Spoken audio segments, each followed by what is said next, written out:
given the steps that they've taken, I'm sure that they would have. In terms of witnesses, this man has been in politics for decades and decades. I've interviewed dozens of people around him and in his orbit. No one has ever come forward to say he's ever done anything wrong, ever. But that doesn't mean that there wouldn't have been witnesses. Why would they come up to you if they're witnesses for federal prosecutors?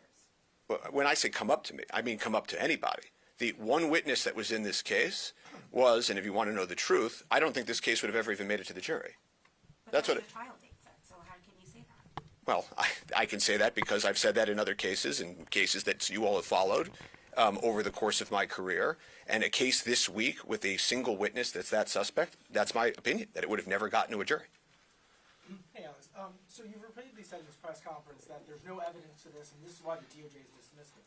But in the memo that was released on Monday, the DOJ specifically said it has not reviewed any of the evidence. So which is it here? Because the DOJ is saying they didn't look at the evidence at all. So what review was done by the DOJ when you spoke with them? And besides these, now they're giving political reasons as why this case should be dismissed. What is different now about the review than was before?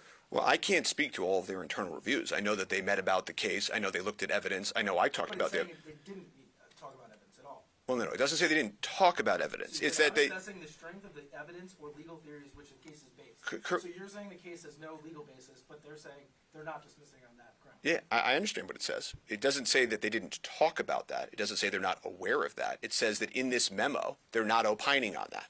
That's what that means. So, but if I could finish. What you have to understand is they are obviously, de facto, evaluating how serious a case is and how legally firm or infirm when they're making this decision, which is why they make a reference to, you know, some horrific criminal, according to them, that was let out. Because what they're doing is they're making an assessment of the balance of equities. So they know, they read our motion papers. They know we believe that, like the Brian Benjamin case, this case would have ultimately been tossed. They know, and they've heard me say many times, this is a one-witness case where there's no real evidence of guilt. They know all of that. They're assessing that when they make their totality of circumstances decision here. So you were saying it was better, they're weighing the pros and cons here, that it was better for them to drop the case for them, for the DOJ, because they could use Mayor Eric Adams in helping with the certain agendas that they pointed to in this memo.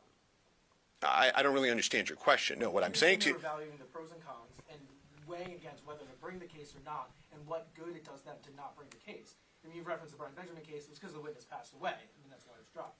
But here you're saying that they weighed the pros and cons of the two. So which is it? Is it the evidence or they're weighing the pros and cons of bringing the case? Well, they're weighing, like that's what all prosecutors do when they make decisions. They look at the amount of evidence, they look at the legal firmity of the case or not, and they look at all the equities around it.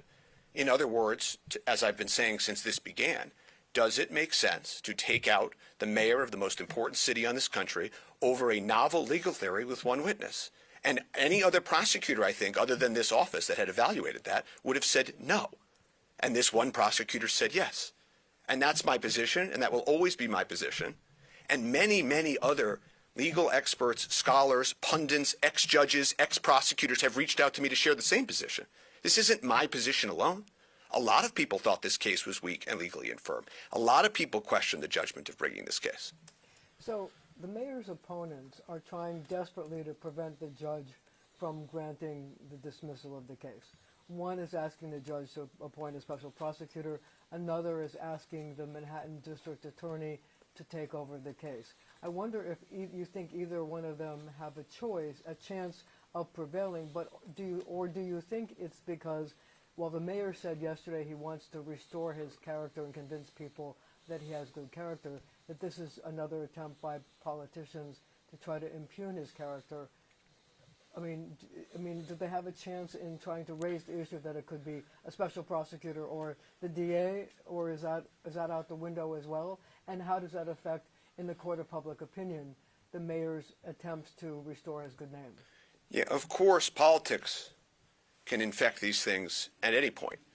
Obviously, the people writing the letters to the court are not victims of any crime. There were no victims of any crime, right? They're political opponents. And they're going to do what they do, and I expect that the prosecutors in the court will follow the rule of law, and this will go away. This concept of, oh, this case could come back to life, like any theoretical case, right? You know, anytime anybody declines a prosecution, it doesn't mean forever and ever and a day that it's impossible that that case could ever be brought again. Any case could always be revived. There's no reason to think a case built on this shaky foundation will ever be brought again by any office ever. But if I could just follow up on that, so, but do you think that this is an attempt to prevent the mayor from going to the court of public opinion and convincing people that he's innocent? I'm sure it's an effort to injure him or try to keep this hanging over his head. I'm sure that it is. I mean, ultimately, you know, I think the mayor feels badly that this has distracted New Yorkers, that this had happened. And he wants to move forward, and he's recommitted to moving forward. And I'm hoping that he can do that. Is it your understanding, Alex, that the case or the investigation of deputy mayors and others involved in the federal case is also suspended until after the election, or is it only the prosecution of Mayor Adams? Yeah, I'm glad you asked this question. You know, a lot of these other cases that you're talking about, they have nothing to do. I'm sure everybody realizes this at some level, but I've seen reporters, whether it's intentionally or just not understanding the way that the system works, sort of mix and matching them a little bit. If some other person somewhere within the New York City government did something completely away from Mayor Adams that he has no knowledge of, has nothing to do with Mayor Adams. That happens in every large organization all over the world every day. So I don't know that those cases are disturbed in any way, shape, or form. I think the concern is that it's hard to look at everything that happened here and not have questions. And we don't want a system where we're asking questions about the tree that this case was grown from. And with regard to the airline upgrades, you acknowledge that every now and then he took an airline upgrade. Your assertion is that it was harmless and not connected to any... This has been breaking news. Let's get to meteorologist Tony Sadiku with your first alert forecast. Good morning. Easier to move this snow. It's more the fluffier snow, but yeah, I mean, you could see snow-covered grass there and the trees, and the parking lot's just going to be a mess. So your sidewalk